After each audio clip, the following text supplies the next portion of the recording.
Você está usando inteligência artificial para fazer os seus códigos, programação, automatização, cuidado, porque você pode estar correndo risco de segurança. E é justamente isso que eu vou te mostrar na prática nesse vídeo aqui, te mostrar como ajustar esses problemas. Esse é um vídeo bem prático e interessante. Então, já pega o caderno, papel e anota aí essas sugestões aqui. Imagina que você abriu uma inteligência artificial qualquer, Gemini, ChatGPT, Claude Code, enfim. Aí você pediu para ele fazer um login, um cadastro, um cliente para fazer um aplicativo. Banco de dados, pagamento automático e um painel visual. Igual você está vendo aqui do lado. E alguns minutinhos depois o aplicativo está pronto, está no ar, tudo parece funcionar. Isso é vibe coding, certo? Não foi você que fez o código, a programação. Mas sim, foi a inteligência artificial. Basicamente você descreve vibe coding, você descreve o que você quer para inteligência artificial e a IA, inteligência artificial, escreve grande parte do código para você. Só que existe uma pergunta muito importante que normalmente a gente esquece de fazer na hora ou que muita gente nem lembra. Esse aplicativo, ele está seguro ou ele está apenas funcionando?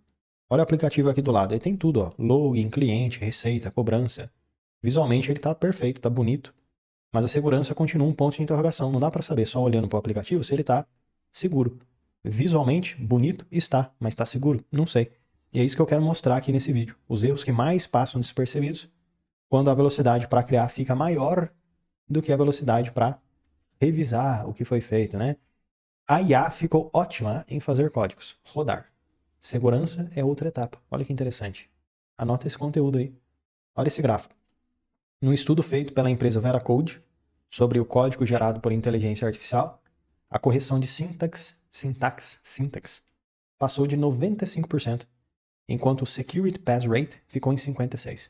O que isso quer dizer, pessoal? Tá vendo esse gráfico vermelhinho aqui? Quer dizer que 56% apenas dos aplicativos avaliados conseguiram passar no teste de segurança. Ou seja, metade não passou. Já o código correto, que é a sintaxe, quase 100% passa. Ou seja, a IA consegue sim fazer código que você pede. Coisa visual, coisa que funciona. Mas não necessariamente coisa segura. Por erro da inteligência artificial?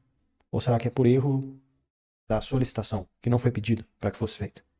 Sintaxe correta quer dizer que o código está escrito de um jeito que a linguagem entende e consegue executar.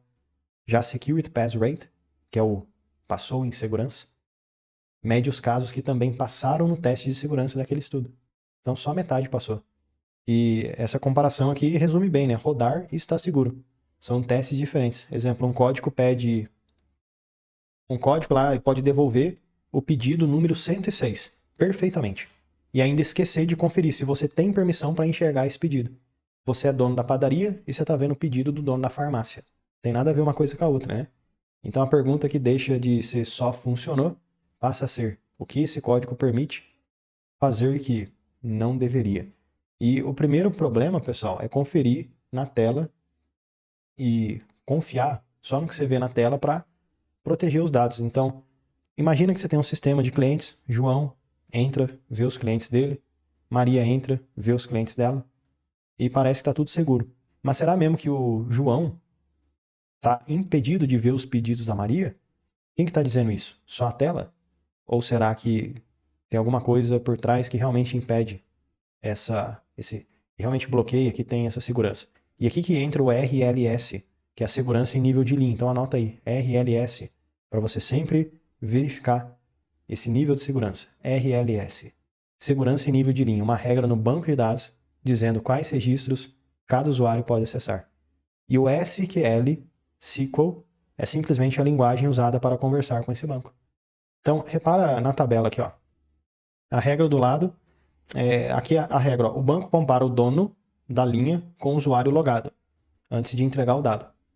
Você não tem que confiar só na tabelinha. Ah, o João está nessa linha, então ele só vê o que é do João. Você tem que confiar no código, na segurança. Isso conecta, pessoal, o front-end com o back-end. Não é só o front-end que tem que estar bonito e funcionando, mas também o back-end. E basicamente, para explicar de forma bem simples, o front-end é a tela no navegador, que você vê os botões, os gráficos, e o back-end é a parte confiável que valida as regras. Exemplo, esconder o botão excluir do usuário, a tela não vai mais mostrar o botão excluir. Mas não quer dizer que isso já é o suficiente para segurança. Não quer dizer que só do sistema não mostrar o botão excluir, o usuário não pode excluir. A permissão precisa ser confirmada antes da ação. Então tem que existir essa confirmação, esse código no back-end, e não só na visualização no front-end. Algo interessante, trocar o 105 por 106 e receber o dado de outra pessoa. E esse é um teste muito simples, que às vezes acontece até em sites convencionais.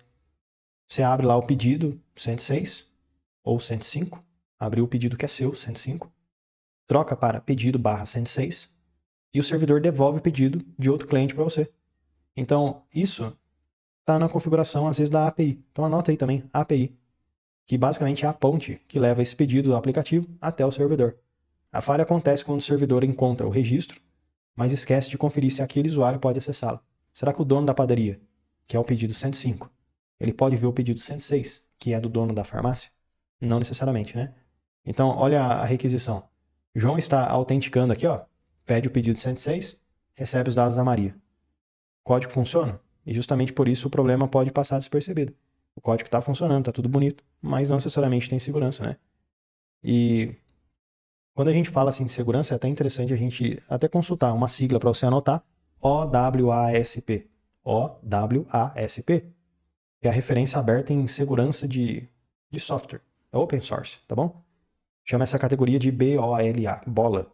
O nome importa menos que a regra, né? Mas basicamente todo objeto precisa ter autorização verificada no servidor. Chaves e tokens podem vazar junto com o código. Agora olha esse arquivo aqui do lado. Existe uma diferença entre uma chave feita para ser pública e outra segredo que deveria ficar protegido no servidor.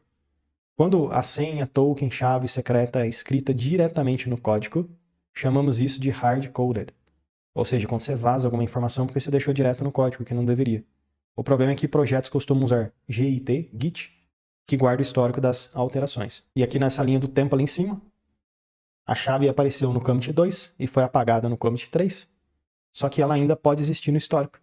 Então, apagar o texto do arquivo atual pode não resolver o problema, né? Então, se uma credencial secreta aí vazou, normalmente você revoga a antiga, cria uma nova e procura outras exposições antes de publicar, tá bom?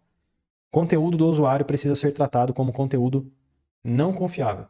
Campo de comentário, upload, formulário, URL, tudo que entra no sistema vem de fora e precisa ser validado. Então não pode deixar em aberto. Isso é um ponto muito importante para você anotar também.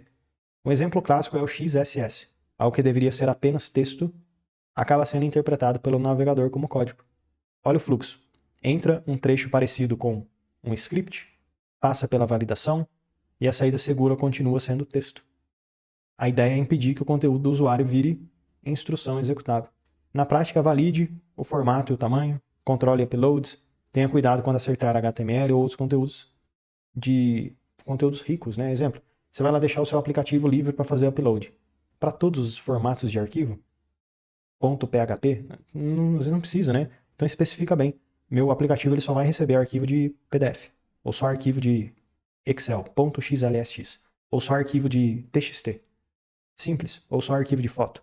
Você especifica os formatos, as extensões que você permite, para não deixar aberto a entrada externa para qualquer coisa, né? Nem todo risco está no seu código. Dependências e consumo também contam. Algo muito importante, pessoal.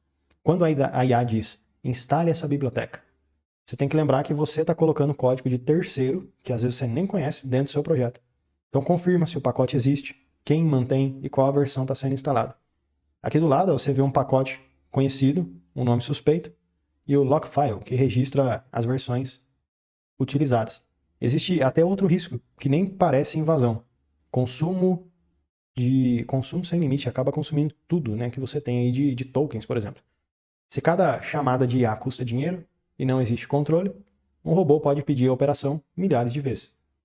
E aí que entra rate limiting, uma catraca para requisição, né? Você limita quantas chamadas cada usuário, plano ou operação pode fazer. Porque senão daqui a pouco o mesmo usuário fica fazendo 1 milhão de requisições no seu aplicativo e acabou para todo mundo, né? Então segurança também é proteger a disponibilidade de custo, não só impedir que alguém entre no sistema. Como agentes de IA, o risco aumenta, porque a IA pode agir. Então, um agente de IA não fica só respondendo texto. Ela pode ler o e-mail, consultar o CRM, alterar registro e chamar outras ferramentas. Por isso, sempre vale o princípio de menor privilégio. Se o agente só precisa consultar pedido, não dê poder para ele excluir clientes ou executar pagamentos. É interessante você restringir, pessoal. Olha o primeiro diagrama ali, ó. Objetivo, IA e ferramentas. Quanto mais ferramenta crítica você conecta, maior é o impacto de uma decisão errada. E ainda existe o erro do prompt injection, um e-mail ou documento que pode carregar texto tentando influenciar a IA. No segundo exemplo aqui, ó, o conteúdo tenta virar comando em ações importantes. Confirmação humana antes de executar pode ser uma camada valiosa nesse sentido.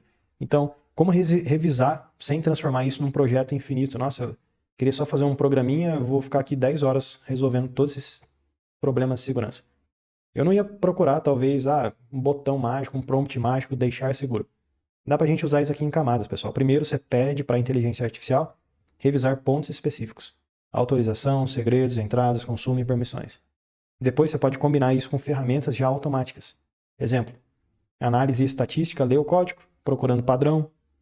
Análise dinâmica, testa o aplicativo funcionando. Zap, GitLeaks, OpenGrep ajudam nessas partes aí diferentes da revisão, mas nenhuma ferramenta conhece automaticamente todas as regras do seu negócio. Por isso, é muito importante esse teste simples e humano, principalmente de autorização, que continua sendo muito essencial, tá, pessoal? E antes do deploy, de você fazer o seu aplicativo de fato funcionar e liberar ele, eu faria um checklist interessante, ó. Você pode criar 2 usuários, A e B. Com A, você pode criar um documento pedindo de pedido ou de cliente e depois você entra no usuário B e você tenta de qualquer maneira visualizar o que o usuário A fez, os dados, editar, excluir aquilo lá. E olha o teste ali, ó. O A criou o relatório, o B tenta acessar e recebe negado. É exatamente isso que a gente precisa ter. E depois você pode testar um usuário comum contra um administrador. Você procura lá segredos no projeto, você pode revisar campos, uploads, você pode ver se tem limite de consumo, e se houver agentes, revise quais ferramentas ele realmente precisa. E só para contextualizar, deploy, pessoal, é colocar a nova versão no ar, igual eu falei anteriormente. Ó, essa revisão precisa acontecer antes desse momento, tá? Então, antes de você colocar o aplicativo no ar, você tem que dar uma verificada nesses requisitos de segurança. Se você usa IA para revisar o projeto, você pode pedir até um relatório por arquivo, gravidade, impacto e correção, em vez de perguntar apenas está seguro. Então, se a gente finalizar aqui com chave de ouro, será que inteligência artificial para programar deixa seu aplicativo inseguro?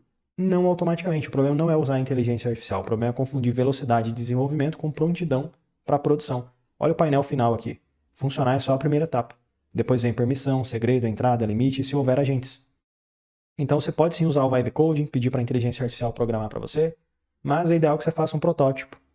E dessa forma você já vai ganhar produtividade. Só que você pode mudar a pergunta no final. Em vez de funcionou, tá bonito, tá rodando, você pode perguntar também quem consegue acessar isso daqui. O que consegue executar? E o que acontece se alguém usar de um jeito que eu não previ? A maior armadilha é o software ficar bom o suficiente para parecer pronto antes de realmente estar.